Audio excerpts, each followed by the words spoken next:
Nilai tukar rupiah menguat tajam melawan dolar Amerika Serikat pada awal perdagangan Kamis 4 Mei 2023. Rupiah langsung melesat ke 0,61% ke Rp14.590 per dolar AS begitu perdagangan dibuka. Meski begitu, keperkasaan mata uang Garuda semakin menipis hingga penutupan. Rupiah ditutup di level Rp14.675 per dolar Amerika Serikat. Indeks dolar Amerika Serikat yang tenggelam merespons kebijakan Bank Sentral The Fed, membuat rupiah mulus melenggang. The Fed mengumumkan kenaikan suku bunga 25 basis poin menjadi 5% hingga 5,25%, menjadi yang tertinggi sejak Agustus 2007.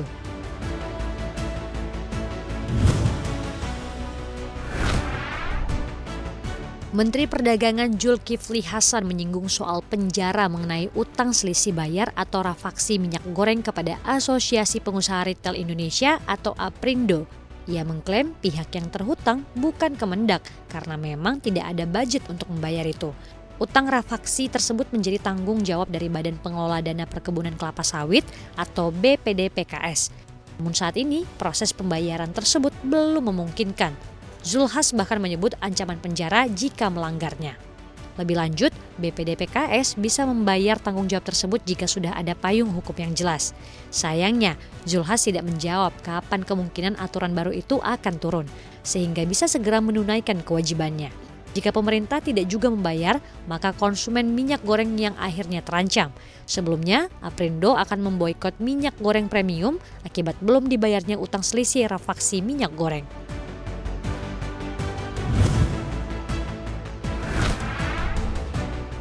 Pemerintah mengeluarkan kebijakan baru soal tiket masuk kawasan Borobudur. Tarif layanan ini ditetapkan dengan mempertimbangkan berbagai aspek, diantaranya biaya investasi, tingkat utilisasi, segmen pengguna, keberpihakan, serta tarif kompetitor. Menteri Keuangan Sri Mulyani menetapkan tiket masuk kawasan Borobudur sebesar Rp4.000 hingga Rp15.000 per orang per sekali masuk. Sedangkan untuk kendaraan ditetapkan tarif Rp5.000 sampai Rp25.000 per sekali masuk. Sementara itu warga negara asing dikenakan tarif hingga 200% sesuai dengan pertimbangan berbagai hal. Kendati demikian, ada kegiatan tertentu yang tidak dikenakan biaya masuk kawasan Borobudur. Misalnya kegiatan kenegaraan untuk menggalang dana sosial seperti untuk bencana alam dan bantuan kemanusiaan lainnya, serta acara internasional lainnya yang tidak bersifat komersial.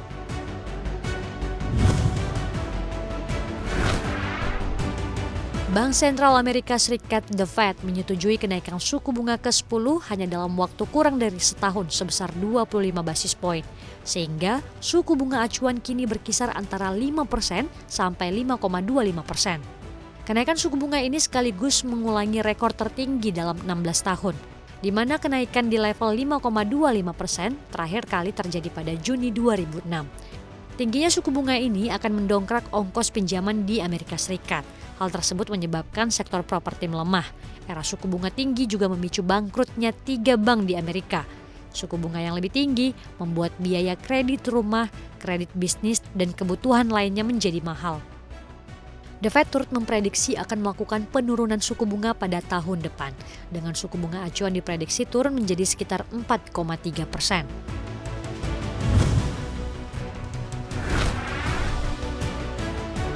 Harga emas melambung, bahkan menyentuh level tertinggi sepanjang masa setelah Bank Sentral Amerika Serikat, The Federal Reserve, mengumumkan kebijakan moneternya. Merujuk pada Refinitiv, harga emas di titik spot pada perdagangan Kamis pagi sempat menyentuh $2.072,19 Amerika Serikat per troy ounce dan menjadi level tertinggi sepanjang masa. Bila merujuk pada penutupan perdagangan, rekor tertinggi masih tercatat pada 6 Agustus 2020. Di mana emas ditutup pada level $2.063,19 AS per troy ounce. Dalam catatan Refinitiv, hanya 2 kali harga emas mampu ditutup di atas $2.050 AS per troy ounce, yakni pada 6 Agustus 2020 dan 8 Maret 2022. Lonjakan emas ditopang oleh keputusan The Fed, bank sentral paling superpower di dunia tersebut, tetap mengerek suku bunga sebesar 25 basis poin dan memberi sinyal adanya jeda kenaikan suku bunga ke depannya.